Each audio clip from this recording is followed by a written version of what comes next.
Hello.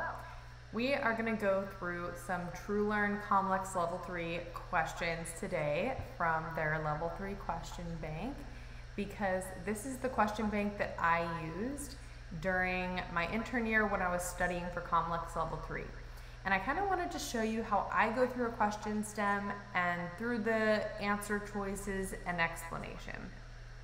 All right, so let's start off with this question. I always start with the last question of the question stem, which is, which of the following additional tests is most important to obtain at this time?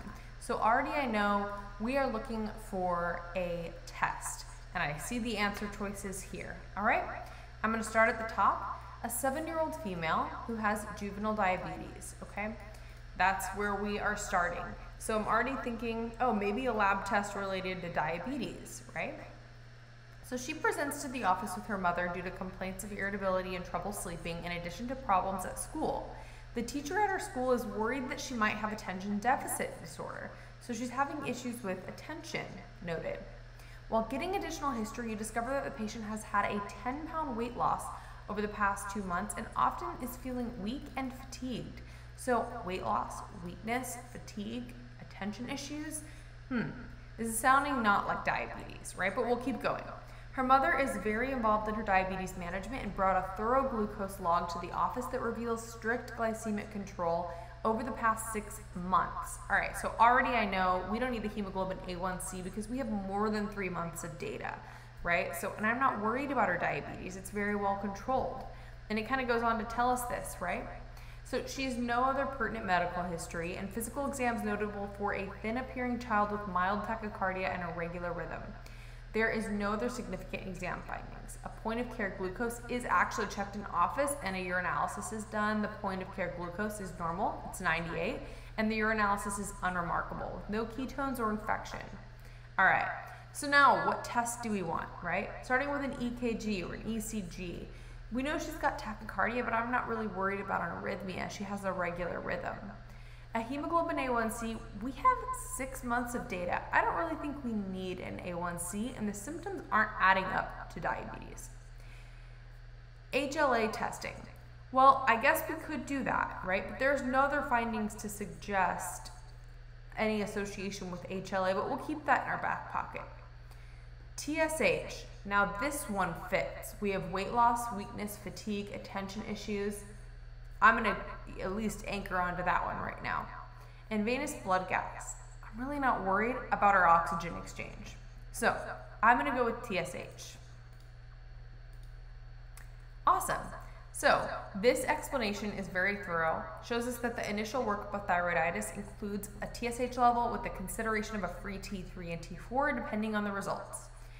I love reading these explanations because you get so much from them that even if you already got the question right, you already know the question, a lot of this information can be pertaining to future questions. So I always read it whether I get the question right or wrong.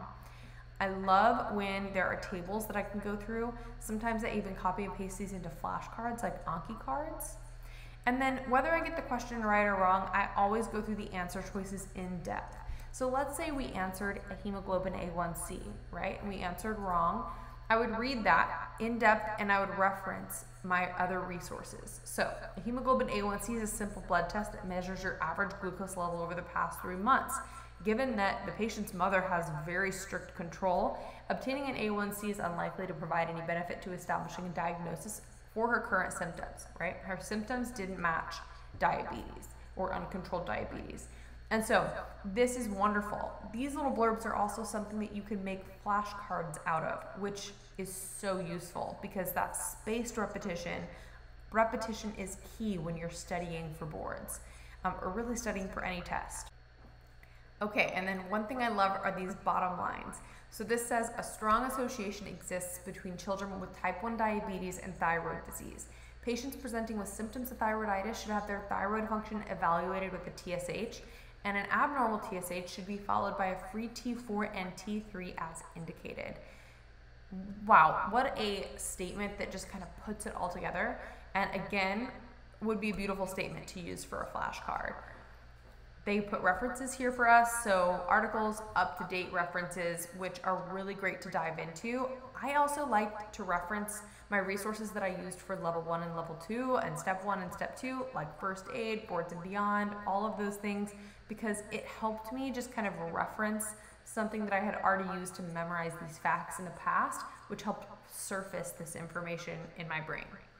And then the decision analysis is really cool to look at because it'll show you how much time you spend on the question. Of course, we spent a little bit more time on this one because we went through it together, but this is such a good resource when you are trying to plan for how long you take answering questions so that you can get through the test. Okay, so we're gonna do one more question, and this time I'm gonna do it a little differently, kind of showing you how I do it quickly using buzzwords. So I'm gonna scroll down to the bottom and read the last question, which is which of the following is the most likely diagnosis? I'm reading the questions, the answers here, and I see that there's CLL, CML, hairy cell leukemia, Hodgkin's, multiple myeloma. All of these have buzzwords associated with them, so that is what I'm going to keep my eye out for. Immediately prior to the question, I see BCR-ABL, which I already know is associated with CML. So I'm going to go back to the top and I'm going to make sure that I'm not missing anything super important. Okay, we're still going to read the question. 43-year-old male, okay, middle-aged male, and he had a 20-pound weight loss. Watch, I'm going quickly this time, right? And he has some shortness of breath. I'm still reading pretty quickly. There's no explanation for his weight loss, so he wasn't trying to lose weight, okay? Still going. His breath is leading to some impairment in his normal activity. He's had some low-grade fevers, okay? And there's really nothing else to report, is what I read in that last sentence. Vital signs are normal. He does have an enlarged spleen. That's important to note. Otherwise, there's really nothing else to note in this paragraph. I read it very quickly, right? The first thing I notice when I see his labs is that all of them are abnormal, right? His hemoglobin and hematocrit are low, his platelet count is high, his white cell count is high, his uric acid is high. All right, so now I have confirmed that the answer is CML. Oops, is CML, and I really didn't need to spend so much time because I just confirmed that I was correct in finding those buzzwords. Still, when I do questions like these, I'm going to go through the answer choices, look at the charts like I did the last time, reference my old resources so that I really solidify this in my brain, and make some Anki cards or some flashcards based on concepts that I missed or concepts that I need to know, okay?